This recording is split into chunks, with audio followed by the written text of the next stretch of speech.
சிந்தாமணி தோத்தது யாருக்கெல்லாம் பிடிச்சிருந்ததோ அவங்களாம் நம்ம வீடியோக்கு லைக் பண்ணிக்கோங்க.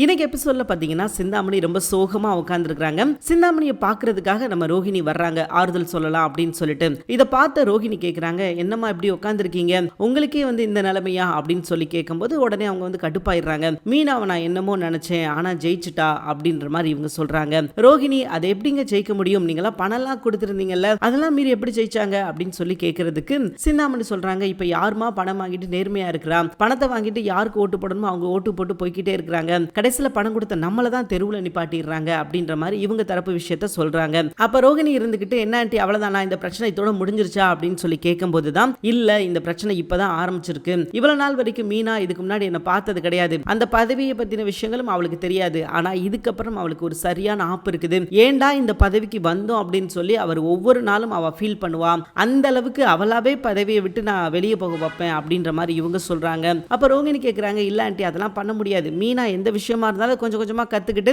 அதுல சஸ்டெயின் பண்ண ஆரம்பிச்சிருவாங்க அப்படின்ற மாதிரி சொல்ல, அதெல்லாம் வேற ஏதாவது விஷயங்கள்ல இருக்கலாம், பட் இந்த போஸ்ட் இந்த பொறுப்பை பொறுத்த வரைக்கும் நான் என்ன எடுக்கிறேனோ அதுதான் முடிவு, அது மட்டும் இல்லாம அதுக்கு மேல இருக்கிற எல்லாருமே என்னோட ஆட்கள், அவங்கள வச்சு நான் என்ன விஷயங்கள் பண்ணணுமோ அதை நான் பண்ணிக்கிறேன் அப்படின்ற மாதிரி இவங்க சொல்றாங்க. உடனே நம்ம ரோகிணி விட்டுட்டாங்க, ஏன்னா அவங்களுக்கு அந்த விஷயம் நடந்தா சந்தோஷம் தானே, சரியாண்டி உங்களால முடிஞ்சது பாருங்க அப்படின்ற மாதிரி சொல்லிட்டாங்க. அண்ட் அடுத்த சீன் கட் பண்ணீங்கன்னா ரவியை காட்டுறாங்க. ரவி முத்து ரெண்டு பேரும் பேசிக்கிட்டு இருக்காங்க.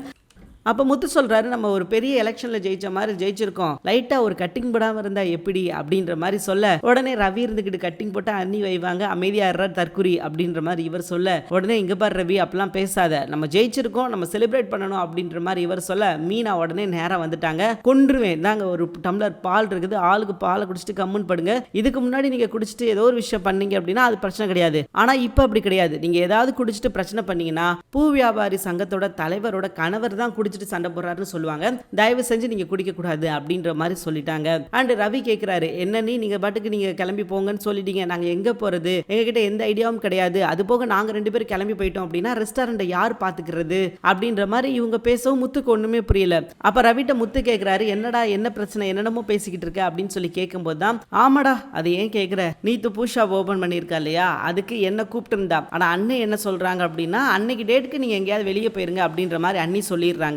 ஆனால் எங்கே போகிறது எப்படி போகிறது, நாங்கள் ரெண்டு பேரும் போயிட்டோம் அப்படின்னா ஹோட்டலில் யார் பார்த்துக்குருவா அப்படின்னு சொல்லும் போதே ரவிக்கு ஒரு யோசனை தொடர்ந்து, ஓகே நீங்கள் தானே இந்த பிளானை கொடுத்தீங்க, நீங்களே இந்த ஹோட்டலில் பார்த்துக்கோங்க அப்படின்ற மாதிரி சொல்லிட்டு கிளம்பிட்டாரு. ஓகே அப்படின்னு சொல்லி இவங்களும் அதை ஏற்றுக்கிட்டாங்க. அண்ட் மறுநாள் ஓப்பன் பண்ணணும் பார்த்தீங்கன்னா ஹோட்டலில் தான் ஆரம்பிக்குது. நம்ம முத்து அண்ட் மீனா ரெண்டு பேர் தான் ஹோட்டலில் சப்ளையர் வேலை பார்த்துக்கிட்டு இருக்காங்க. அப்போ அங்கே நீத்து வர்றாங்க. நீத்து ரவி எங்க அங்கே ஃபங்க்ஷனுக்கு வந்திருக்கணும், அவன் ஏன் ஃபங்க்ஷனுக்கு வரல, நீங்களாம் வரவிடலையா அப்படி இப்படின்னு பேச, முத்துவை பற்றி அவன் ரவுடி பொறுக்கி அப்படின்ற மாதிரி பேசி நம்ம மீனா கிட்ட அறை வாங்கிட்டு அனுப்பி விட்டுறாங்க. ஒழுங்கு மரியா இதுக்கு மேல இங்க இருந்து அப்படின்னா செருப்பு பிஞ்சிரும், ஒழுங்கு மரியாதை ஓடி போயிரு அப்படின்ற மாதிரி சொல்ல, உடனே நீத்து இருந்துகிட்டு, நான் என்ன செய்யறேன் பாரு, என்ன யாரும் தெரியாம நீங்க என்ன மோதிட்டீங்களே, இனிமேதான் என்னோட ருத்ர தாண்டவத்தை பாப்பீங்க அப்படின்ற மாதிரி சொல்லிட்டு நம்ம நீத்து கிளம்பிடுறாங்க. அண்ட் அதுக்கப்புறம் கடைசி பகுதியில் பாத்தீங்கன்னா ரோகிணியோட கோர்ட் சீன் போது, ரோகிணி தரமா ஒரு பிளான் பண்ணிட்டு போறாங்க. இந்த முறை மனோஜை தப்பிக்கவே விடக்கூடாது, ஒரு சரியான ஆப்பு வச்சு அவனை உட்கார வச்சிடணும் அப்படின்னு சொல்லிட்டு பக்கா பிளானோட போறாங்க. இதுக்கு முன்னாடி அவங்க கிட்ட பிளான் கிடையாது, ஆனா இப்ப தெளிவா பிளான் போட்டுட்டு போறாங்க. சோ கோர்ட்ல போய் இவங்களுக்கு சாதகமா ஸ்டே ஆர்டரும் வாங்க போறாங்க.